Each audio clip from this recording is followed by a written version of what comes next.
Hey guys, welcome to Storytime with Ro. I'm your host, Ro. So, the last episode, we started talking about the three main characters, Andrew, Mark, and Shanta, and I started off with Andrew. So, now we're going to talk about his best friend, Mark Rivers. What can I say about Mark Rivers? There's a lot that I can say, there's a lot that I want to say, but I'm going to try to keep it simple.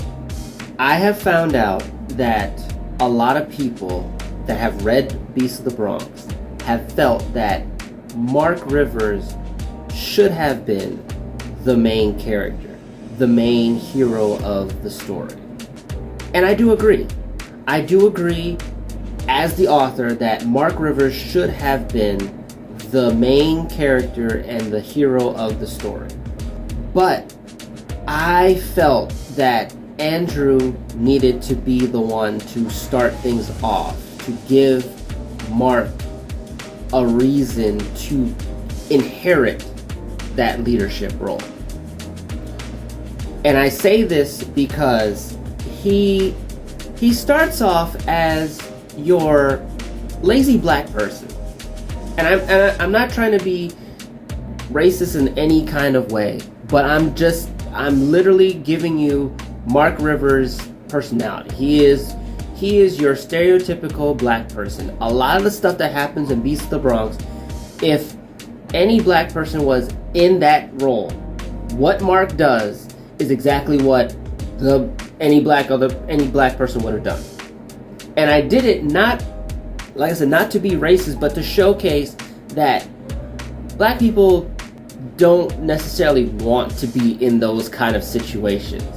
But when they get thrown into it, it's either they're going to A, run away, or B, they're going to actually stand up and fight. So I wanted to show Mark being the typical black person and how he is going to handle each situation. So when you do meet Mark is around the same time that you meet Andrew. And when they both meet Matt and Renee, Mark is the first one to basically say, why are we even here? We need to bounce. He is ready to leave. Now, mind you, Mark is also the only character in Beast of the Bronx that has a driver's license at his age. Just go with it, okay? You would think that I would make all the other characters who are the same age as Mark have a driver's license, but no, he's the only one that has a driver's license and a car. Like I said, just go with it. Now, Mark, when you actually get to know Mark, again, you get this notion that he is going to be the comic relief. That's how you envision him. He's the side character, the comic relief. He's not really going to do much.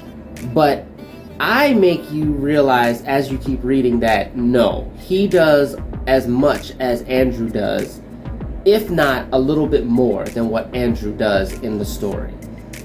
I put Mark in so many situations that sometimes you kind of want to be like, why did you do this? And I did it because, again, I wanted Mark to grow. And I couldn't make him grow the same way Andrew is growing. I wanted him to grow differently. I wanted to showcase that Mark has the potential to be a true hero, a true leader. But current Mark, from chapter 1 to the end of Beast of the Bronx, there is this huge gap, and it needed to be filled. So I put him in these different types of situations to showcase that he can handle these type of, not only these situations, but the responsibility. Mark, he transforms into a were-panther.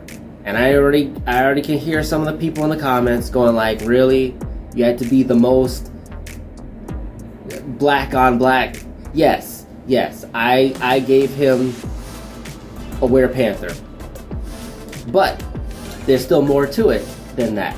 And that's why I'm trying to tell you, don't discredit what I'm saying or what I'm doing with the characters, or their powers and abilities just yet.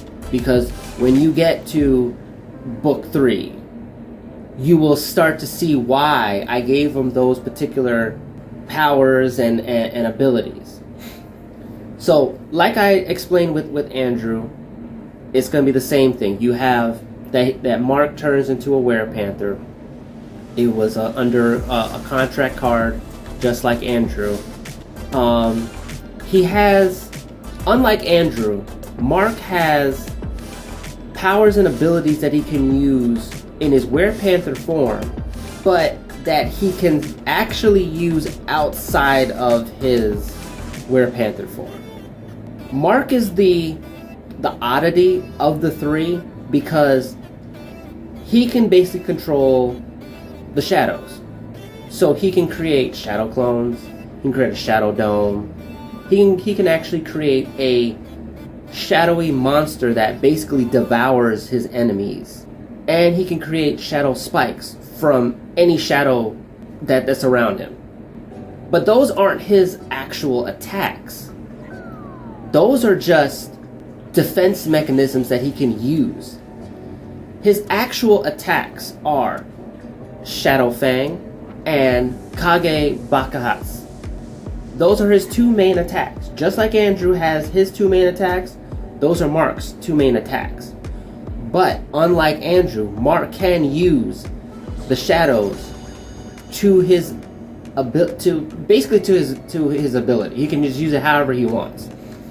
So there's actually a scene where Mark actually uses the Shadow Dome and the Shadow Spikes outside of his werepanther form. There's even a point in the story where he can turn invisible.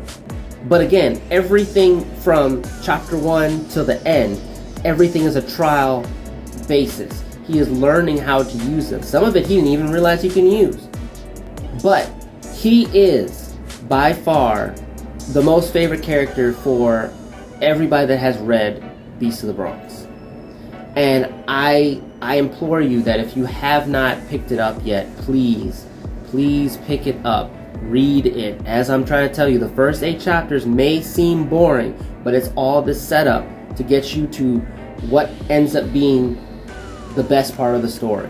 And this is also helping you to see what Mark and Andrew and Shanta, what they end up doing.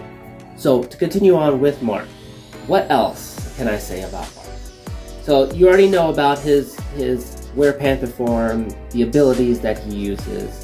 Mark is a ladies' man. In some way, shape, and form, he is considered a ladies' man.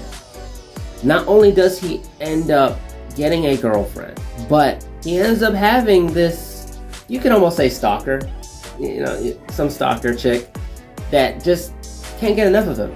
But it gets worse when he, in book 3, because again, as I said, there's stuff so much stuff I want to tell you, but I am trying to get you to just read the books as they come, because I want you to really get to know these characters.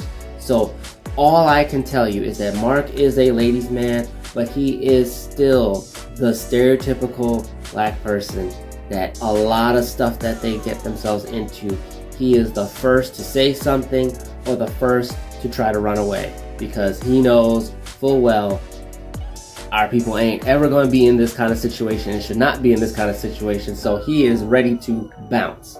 But he does grow and mature over the course of the story, and by the end you get to see him in a new light. So when you get to the 3rd book, you still see part of his childish nature, but he's more willing to step up and lead, or step up and do whatever he needs to do to take care of the situation or his friends. So I hope this gives you still an insight on whether or not you should read this story, but we're going to now talk about his cousin, Shanta. Until next time, guys. Holla.